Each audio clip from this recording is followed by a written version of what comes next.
L'heure de la révolution spirituelle a sonné. C'est le nom de Jésus-Christ qui porte le miracle. C'est ça qui fait la délivrance, ce n'est pas toi. Dieu t'a oint pour aller annoncer la bonne nouvelle.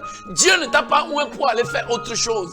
Le pasteur Séraphin Assogba, au travers de l'émission La Révolution et le réveil de l'Évangile, vous amène dans un voyage spirituel, explorant les fondements de la foi chrétienne et son impact dans le monde moderne. Si tu prêches à une congrégation, après 5 ans, 10 ans, et les mêmes fidèles qui s'asseyent devant toi reviennent te voir, que je mange dans la nuit, je rêve dans la nuit et on me poursuit, les affaires tournent et ça chute sous ton ministère, assis et à t'écouter, bien-aimé, tu es faux. La révolution et le réveil de l'Évangile, c'est sur la télé évangélique tous les mercredis à 21h et les dimanches à 17h30. La révolution et le réveil de l'Évangile. Soyez désormais prêts à être renouvelés et inspirés pour agir. Très ravi, très content de savoir que tu vas bien aussi, que nous allons tous bien, que le nom de Jésus soit éternellement loué au nom puissant de Jésus. Bien-aimé, je bénis le Seigneur pour ta vie, pour la vie de chacun de nous. Je dis merci à Dieu pour ce qu'il est en train de faire avec la télé évangélique, du DG jusqu'aux collaborateurs. Le Seigneur vous en saura gré. Il ne doit rien à personne et il vous récompensera au nom puissant de Jésus. Et toi qui m'écoutes, qui as fait de la révolution, du réveil de l'évangile ta chose, le Seigneur te comptera parmi les siens. Au nom de Jésus. Amen. Bien-aimés, aujourd'hui nous allons encore parler sur un sujet que j'ai intitulé « Je bâtirai mon église ». Je bâtirai mon église. Dans Matthieu chapitre 16, si je commence ma lecture à partir du verset 16, je lis « Simon Pierre répondit, tu es le Christ, le Fils de Dieu, le Fils du Dieu vivant. » Jésus reprenant la parole lui dit, tu es heureux, Simon, fils de Jonas, car ce ne sont pas la chair et le sang qui t'ont révélé cela, mais c'est mon Père qui est dans les cieux. Et moi, je te dis que tu es Pierre, et sur cette pierre, je bâtirai mon église, et que les portes du séjour des morts ne prévaudront point contre elle. Et moi, je te dis que tu es Pierre, tu es Simon Pierre, et sur cette pierre, je bâtirai mon église, et que les portes du séjour des morts ne prévaudront point contre elle. Amen. Bien-aimés, notre objectif, c'est de découvrir comment l'Église est bâtie. Découvrir comment l'Église est bâtie. Et je vais dire, pour commencer, que lorsque le Seigneur Jésus parle de bâtir, c'est dans le sens du bâtiment. Il parle. Il nous parle de quelque chose qu'on peut comprendre facilement. Quand il parle de bâtir mon église, il est en train de parler de la construction d'un bâtiment. Et vous savez,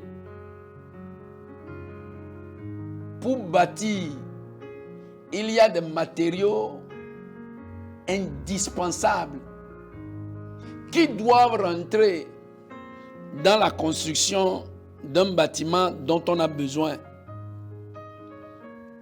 Ne pas savoir choisir le matériel est la raison de l'écroulement de beaucoup de bâtiments, ou en cours de construction, ou après la construction. Ne pas savoir choisir le matériel, la qualité, est la raison de l'écroulement de beaucoup de bâtiments en cours d'exécution ou après la livraison. Ne pas comprendre ce que Jésus dit est aussi la raison de beaucoup d'incohérences qu'on remarque dans les églises de nos jours.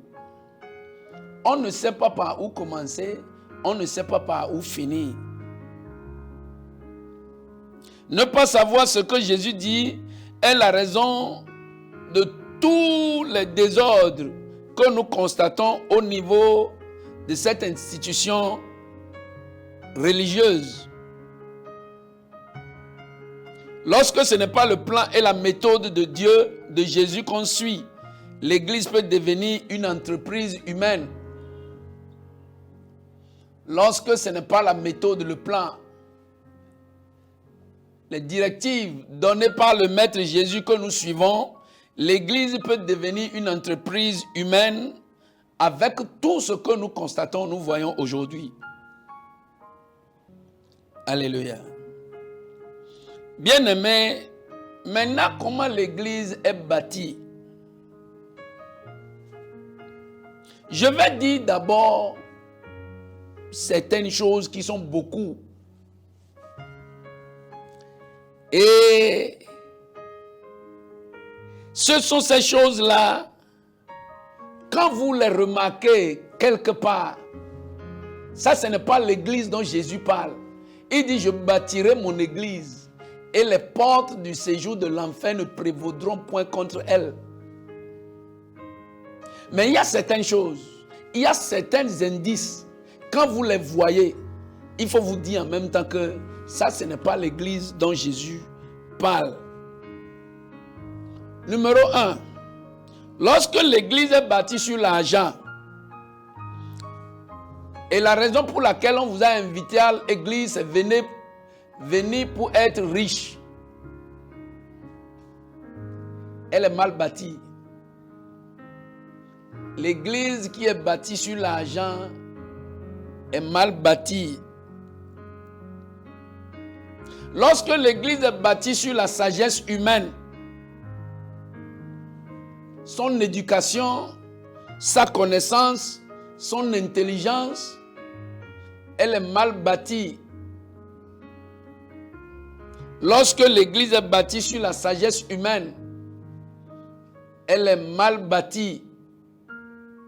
Lorsqu'on dit le pasteur de cette église, c'est l'ex-colonel de l'armée. Le pasteur de l'église là, c'est l'ex-directeur général de l'OCBN. Le pasteur de cette église, le fondateur de cette église, c'est l'ex-directeur général de Air Afrique. Lorsqu'on dit le directeur général de cette église, c'est l'ex-directeur général de BCB. C'est faux. L'église est mal bâtie. Lorsque l'église est bâtie sur la personnalité,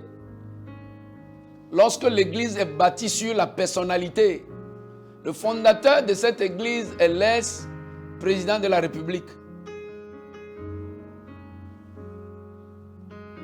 Elle est mal bâtie.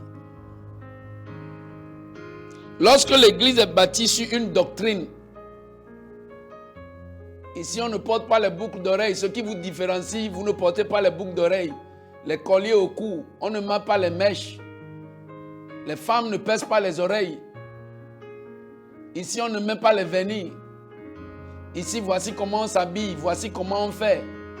Chez nous ici, on ne s'agenouille pas, on se met debout. Chez nous ici, on s'agenouille, on ne se met pas debout. Lorsque l'église est bâtie sur la doctrine, elle est mal bâtie. Bien aimé, lorsque l'église est bâtie sur le nom, on dit ministère international de temps, telle personne. On a beaucoup de serviteurs et de servantes de Dieu qui nous ont déjà dévancés au ciel. Quand on dit le ministère international T.L. Osborne, quand on dit le ministère international Maurice Cellulo, bien-aimé, l'homme n'a jamais été à la base d'un ministère et l'homme ne peut jamais, on ne peut jamais l'identifier à rien de Dieu. Lorsque le ministère est bâti sur une idéologie, l'enfer n'existe pas.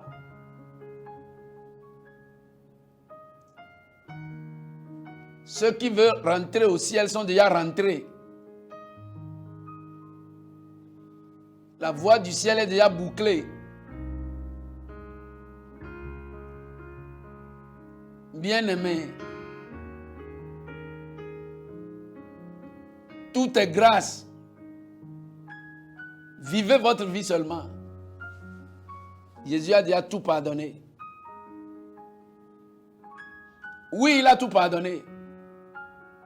Mais pour un enfant de Dieu, la vie de responsable, la vie en responsable, la vie chrétienne, c'est une vie que nous devons vivre. Lorsque l'Église est bâtie sur l'excellence, lorsque l'Église est bâtie sur l'excellence, la beauté physique, c'est ça. Tout est fait sur mesure. Ce qu'on connaît de l'Église, c'est l'excellence, c'est la beauté. Ce n'est pas mal, c'est bien. Mais quand ça, c'est tout ce que l'Église là représente, ce n'est pas bâti sur Jésus, elle est mal bâtie.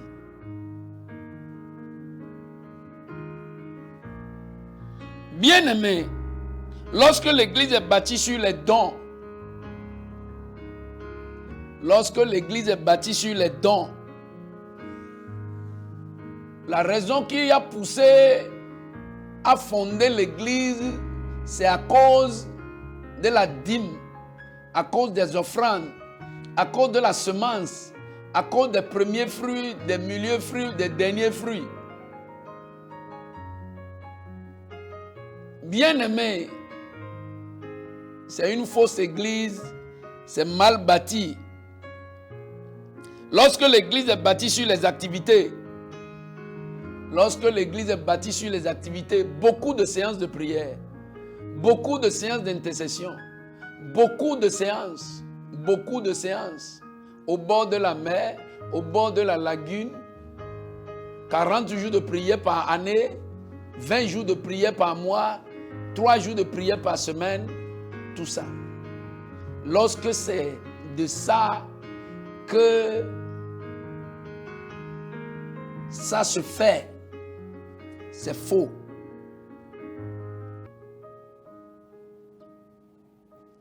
Lorsque l'église est bâtie sur la joie,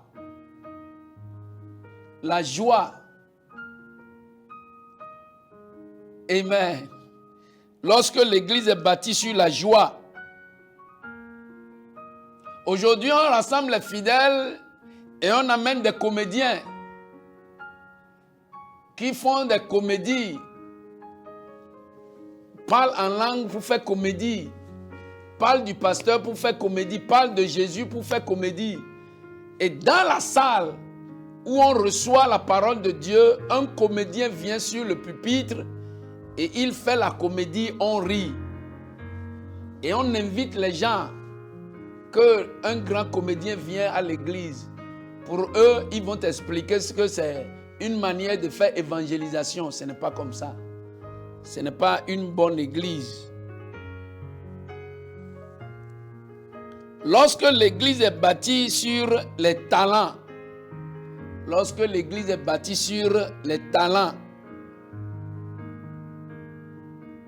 il a des visions.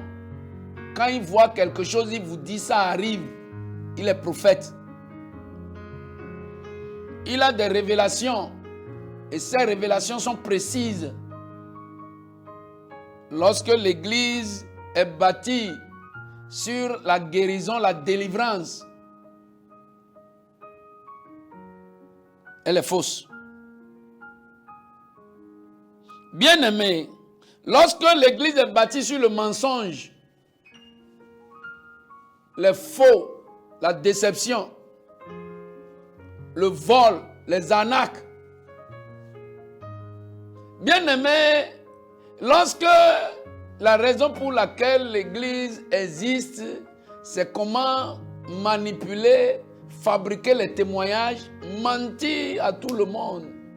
Aujourd'hui, avec les réseaux, avec la télé, on le fait publiquement. Amen. Comment l'église est-elle bâtie?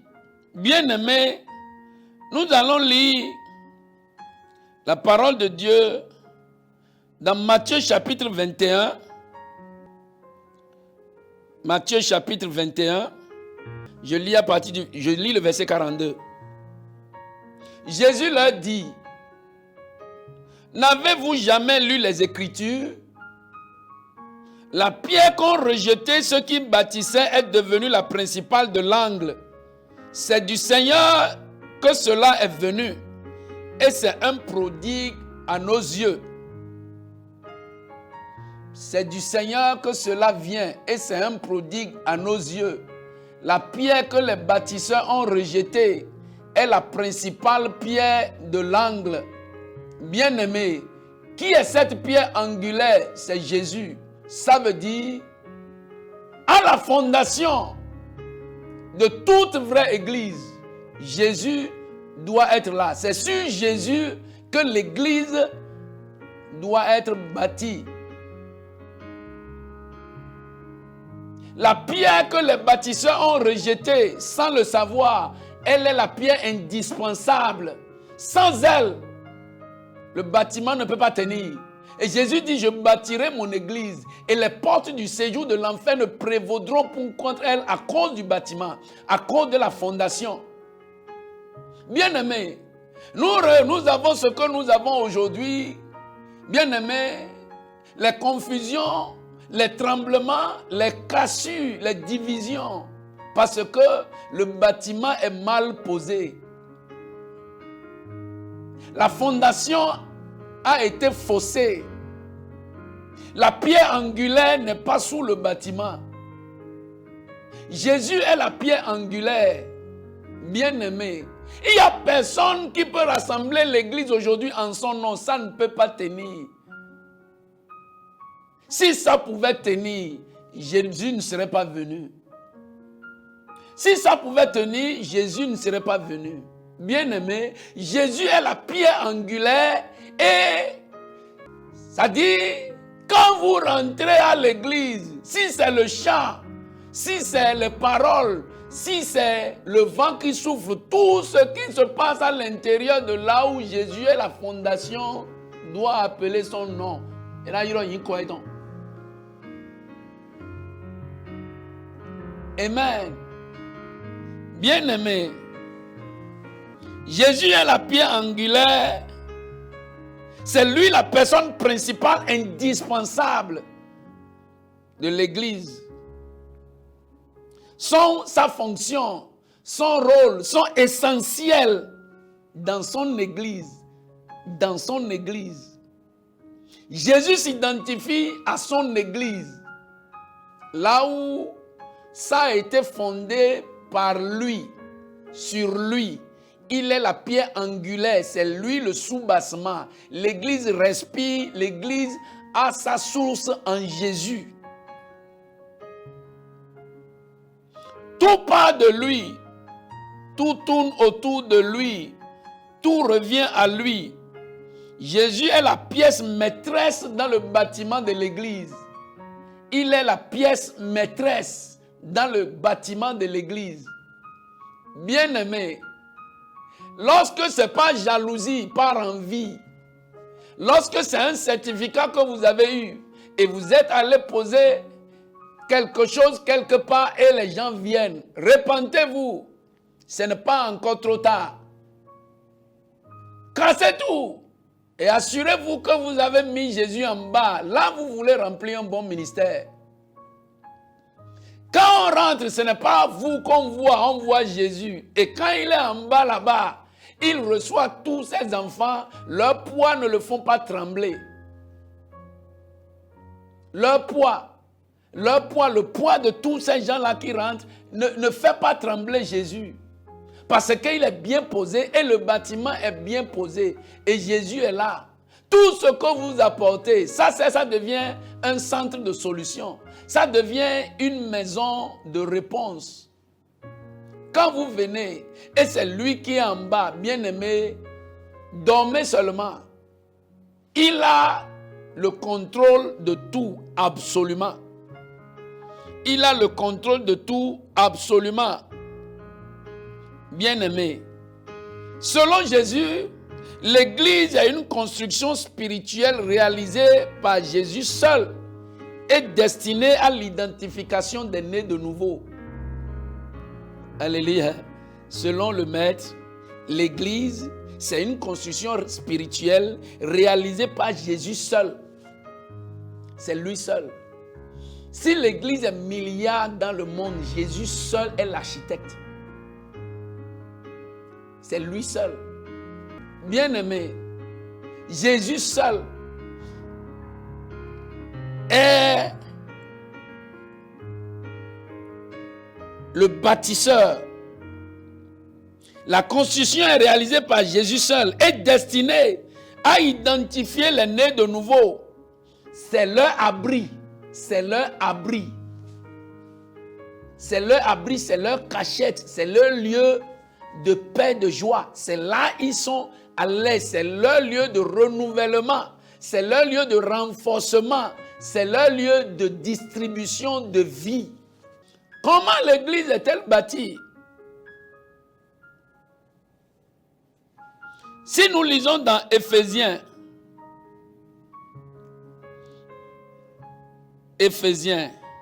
je vais lire le chapitre 5. Le chapitre 5, le verset 23. Éphésiens chapitre 5, verset 23. La Bible dit, « Car le mari est le chef de la femme comme Christ est le chef de l'Église, qui est son corps et dont il est le sauveur. » Alléluia. Je vais lire Colossiens chapitre 1. Colossiens chapitre 1, le verset 18.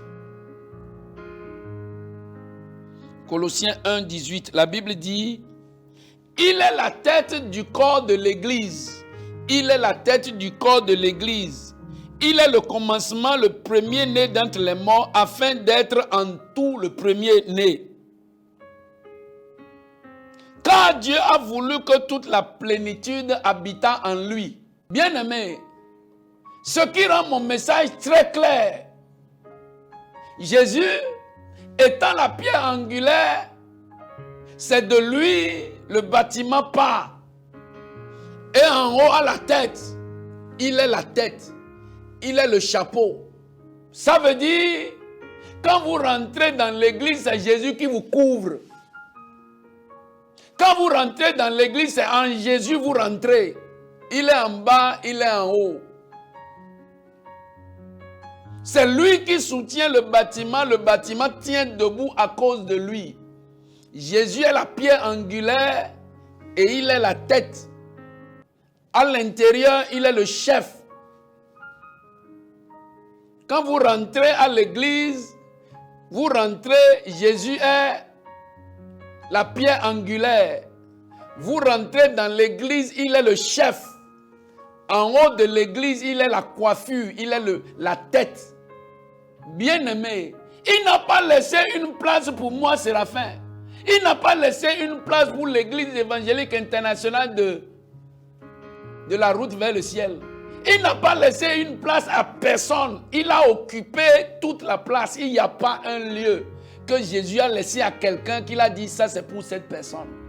Il est la pierre angulaire, il est le chef à l'intérieur et il est la tête.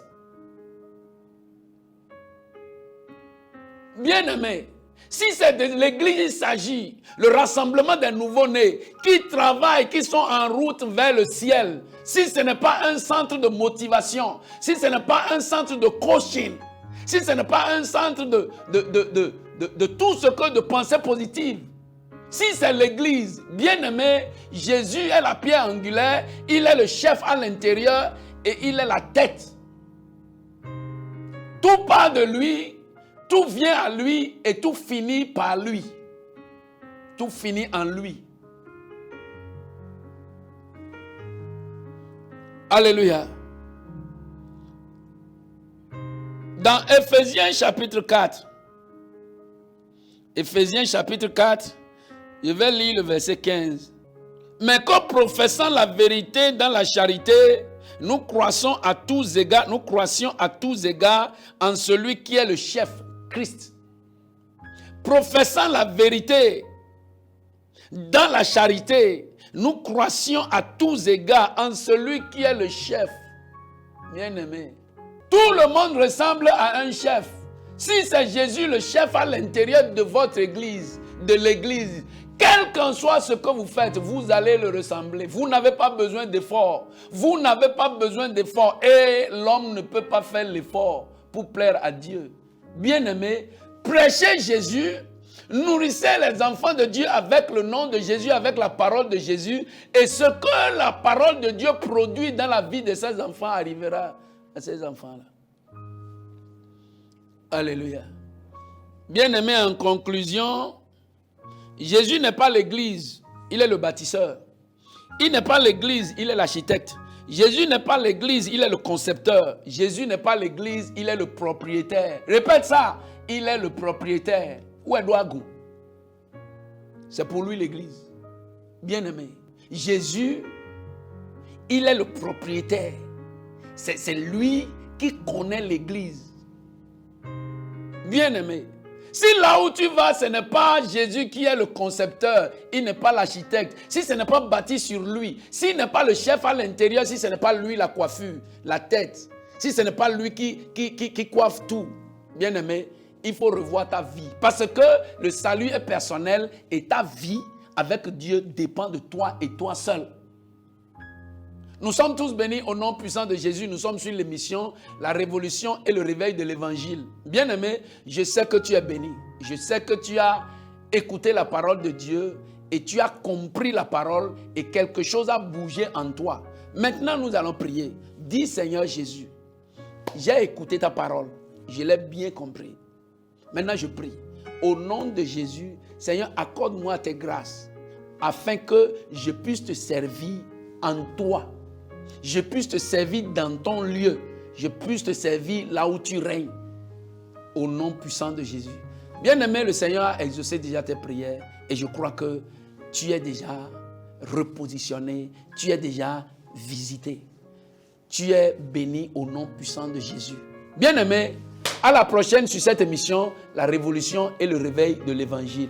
Amen. L'heure de la révolution spirituelle a sonné. C'est le nom de Jésus-Christ qui porte le miracle. C'est ça qui fait la délivrance, ce n'est pas toi. Dieu t'a oint pour aller annoncer la bonne nouvelle. Dieu ne t'a pas oint pour aller faire autre chose. Le pasteur Séraphin Assogba, au travers de l'émission La Révolution et le Réveil de l'Évangile, vous amène dans un voyage spirituel, explorant les fondements de la foi chrétienne et son impact dans le monde moderne. Si tu prêches à une congrégation, après 5 ans, 10 ans, et les mêmes fidèles qui s'asseyent devant toi reviennent te voir, que je mange dans la nuit, je rêve dans la nuit et on me poursuit, mes affaires tournent et ça chute sous ton ministère, assis et à t'écouter, bien-aimé, tu es faux. La Révolution et le Réveil de l'Évangile, c'est sur la télé évangélique tous les mercredis à 21h et les dimanches à 17h30. La Révolution et le Réveil de l'Évangile. Soyez désormais prêts à être renouvelés et inspirés pour agir.